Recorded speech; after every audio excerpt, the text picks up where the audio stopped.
ঢ্যাঁড়স দিয়ে যে এত মজার টেস্টি নাস্তা বানানো যায় আপনারা ভাবতেও পারবেন না বন্ধুরা। জীবনে যদি একবারও এই নাস্তাটি না খেয়ে থাকেন তাহলে জীবনে অনেক কিছু মিস করে গেছেন। বাই দ্য ওয়ে, আমি বৃষ্টি, welcome back to my channel SB satisfied life. তাহলে চলুন দেরি না করে নাস্তাটি বানিয়ে নেই বন্ধুরা।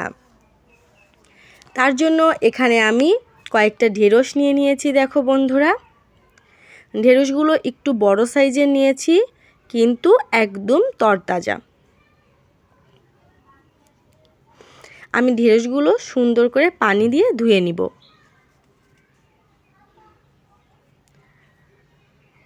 পরিষ্কার করে পানি দিয়ে ধুয়ে নিব, কারণ ঢেঁড়স কিন্তু প্রথমেই ধুয়ে নিতে হয়, কাটার পরে কিন্তু আর ধোয়া যাবে না বন্ধুরা।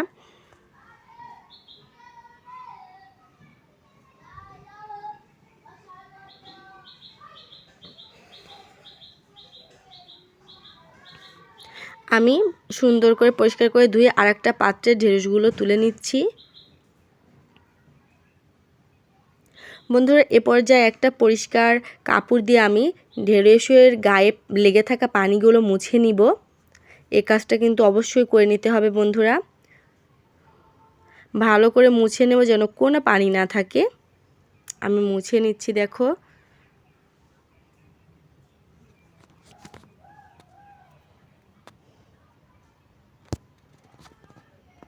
এ পর্যায়ে একটা চাকু দিয়ে আমি এই যে পাশের বোটার পাশের যে কর্নারগুলো আমি সবগুলো কেটে নিব।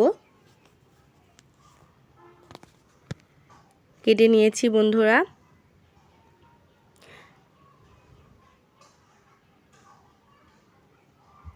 এখন একটি ঢেঁড়সের মাছ বরাবর আমি কেটে নিচ্ছি।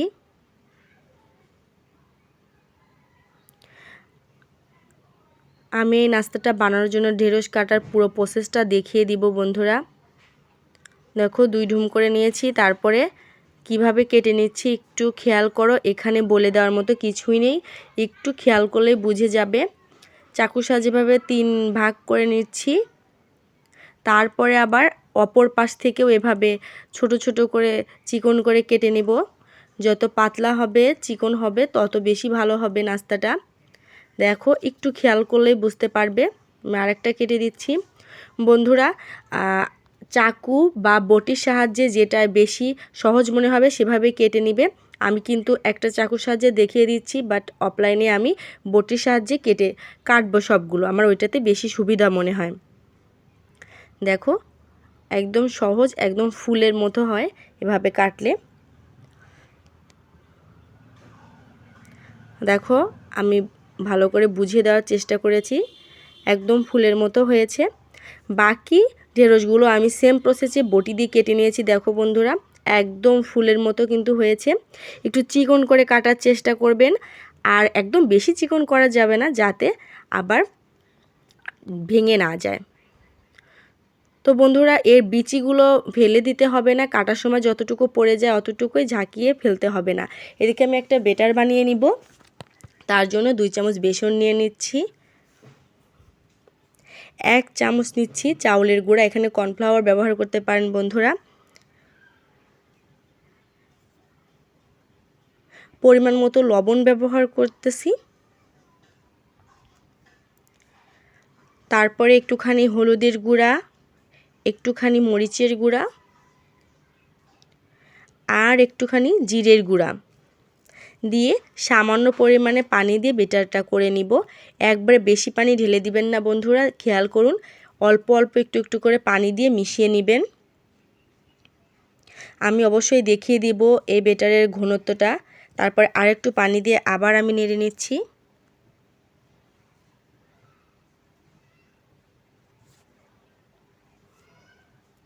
দেখুন বন্ধুরা, এর ঘনত্ব কেমন হবে।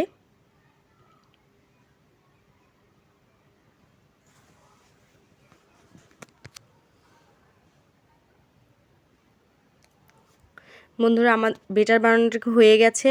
এখন আমি ঢেঁড়সের খণ্ডগুলো দিয়ে দিচ্ছি, 2টা দিলাম।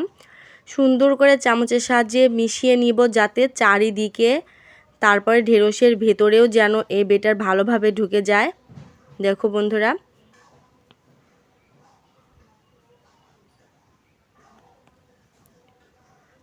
আমি ভালো করে ঢুকিয়ে নিচ্ছি, ভালো করে চারিদিকে এবং মাঝে। দেখো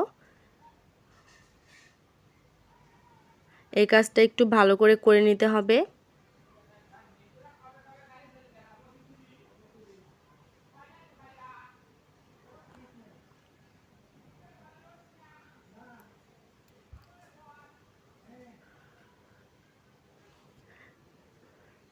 তারপর বন্ধুরা এই ঢেঁড়সের সাথে যে অতিরিক্ত বেটার থাকবে সেটা হচ্ছে একটু ঝাঁকিয়ে ফেলে দিতে হবে।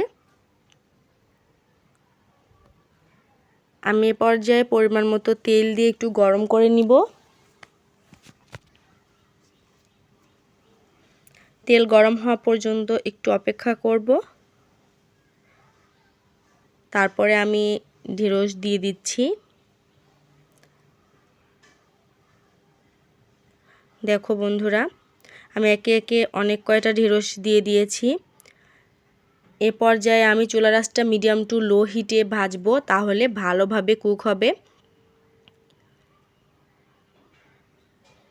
আমি উল্টে পাল্টে নিচ্ছি। দেখো সুন্দর একটা কালার চলে আসতেছে। এই নাস্তাটা করতে খুব বেশি সময় কিন্তু লাগে না বন্ধুরা, ঝটপটই করে ফেলা যায়, ভাজতেও খুব একটা বেশি সময় লাগে না। এত সুন্দর একটা কালার চলে আসতেছে দেখো বন্ধুরা।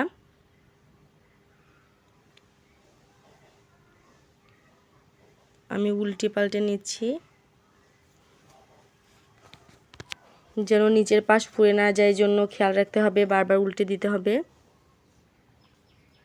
দেখো একদম লাল টকটকে একদম ভাজা কুরকুরে হয়ে গেছে।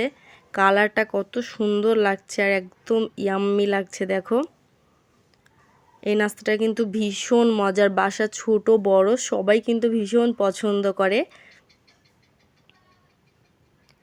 আমি কিন্তু এগুলো তুলে নিলাম, বাকি ঢেঁড়সগুলো কিন্তু সেম প্রসেসেই ভেজে নিব। তার আগে একটা কথা বলে নেই বন্ধুরা, আমার চ্যানেলে নতুন হয়ে থাকলে প্লিজ চ্যানেলটা সাবস্ক্রাইব করে বেল বাটনটা অন করে রেখো, তাহলে আমি ভিডিও আপলোড করলে তোমাদের কাছে পৌঁছে যাবে। আর একটা লাইক দিতে কিন্তু ভুলবে না। দেখো বন্ধুরা আমি পরিবেশন করে নিয়েছি টমেটো সস দিয়ে।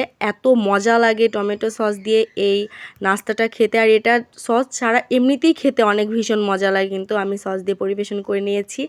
এত মুচমুচে হয়েছে আর দেখতে এতটা ইয়াম্মি লাগে, খেতে তার থেকে ভীষণ মজা লাগে কিন্তু। আমি দেখো একটু সস দিয়ে খেয়ে দেখাচ্ছি বন্ধুরা। তোমাদের কাছে আমার আজকের নাস্তা ভিডিওটা আশা করি অনেক বেশি ভালো লেগেছে। তোমাদের বন্ধু বান্ধব আত্মীয় স্বজন পরিবারের মাঝে শেয়ার করে দিতে পারো, তাহলে তাদেরও উপকারে আসবে। প্লিজ আমার ভিডিওতে একটা লাইক দিয়ে সাথে থেকো আর কমেন্ট করে মূল্যবান মন্তব্য জানাবে। আল্লাহ হাফেজ।